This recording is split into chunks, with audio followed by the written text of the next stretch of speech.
Hey everybody, thanks for tuning in. Behind me, 2013 Subaru Forester. We're going to be changing the rear brake pads and rotors.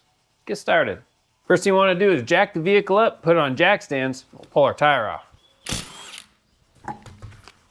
First thing I like to do is take a flat screwdriver, put it in between the window of our caliper and up against our rotor. And then we're just going to pull towards us. Just like that. And what that's doing is pushing in our caliper piston ahead of time. And then we don't need a special tool that gets it far enough. Now, if you aren't able to do this portion of it, that's okay. We can use that caliper piston tool later on. What this also lets us do is move our caliper, and that lets us know that our slide pins are still good. This one's a little sticky on the bottom, so we'll see when we pull it all apart. 14 millimeter for our caliper bolts.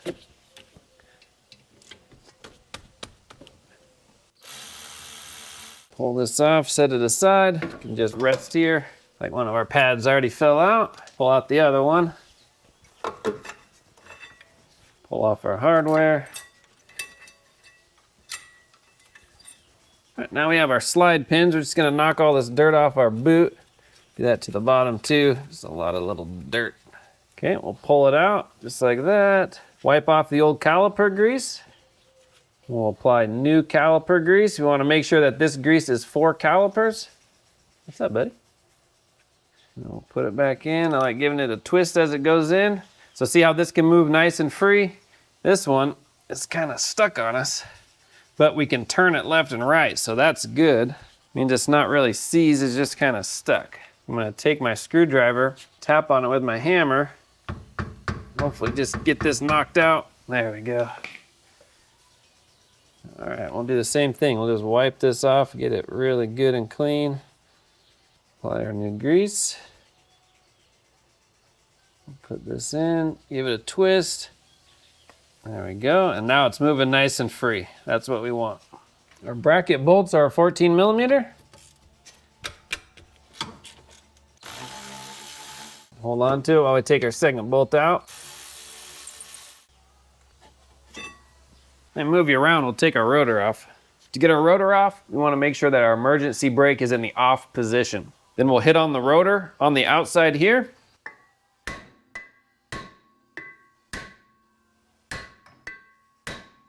And if needed, we can hit from the backside just to get it to start coming off of our hub. There we go. Perfect. Our rotor does have a little rubber grommet. We'll push that through from the backside. Oop, there it goes. Just this little rubber grommet. We want to put this on our new rotor. Now we want to clean off our hub surface the best we can. For that, I have a drill with a cleaning wheel. I like having a fan off to the side to blow any dust away from me. Looks good. Now let's prep our rotor. Because brake clean is a pretty strong solvent, I like doing this in a well-ventilated area. We'll take our new rotor and just spray it off. And wipe it down. This will get that protective coating they put on it for storage. Just get that off. All right, that's it. Let's go install it. We'll just put our rotor on, just like that. Then a rubber grommet, we'll push that in. Nice.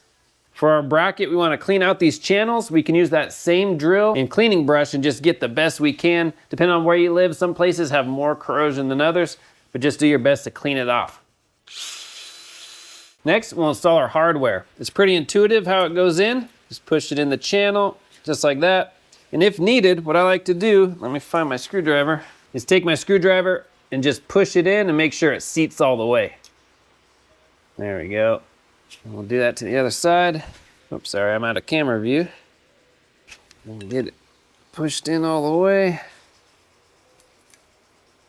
There. That's it. Another thing to look for is that this right up here is locked in as well. Now we can install it. Suck these down. According to my manual, these are torqued to 49 foot-pounds. All right, let me move you around and we'll install our pads. I like doing the outside pad first, then I can kind of see how it's supposed to go on. We just put it in the channel and then slide it on just like that. So it pushes these little wings out of the way as you put it on.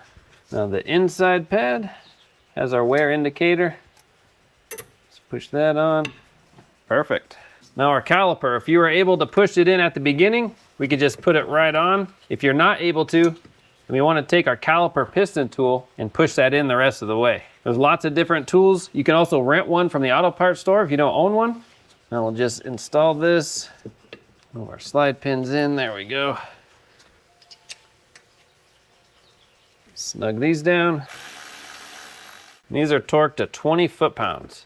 If you're using a long torque wrench like I am, it's not going to be very much and the click won't be very loud. There we go. Perfect.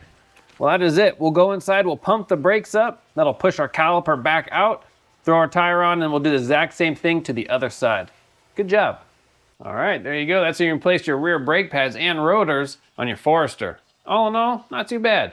The next thing we want to do is take it on a good break-in test drive. And how we do that is bring the vehicle up to about 30, 35 miles an hour, and then come to a nice solid stop. Now we don't want to lock the brakes, we do want to feel a nice positive grab, and then we'll do it again. Bring it back up 35, 40 miles an hour and do the exact same thing. You want to do that about 4 or 5 times, and then your new brakes are ready to go. Thanks for watching. I'll have links in the description for all the parts and tools used. If you have any questions, comment, post down below.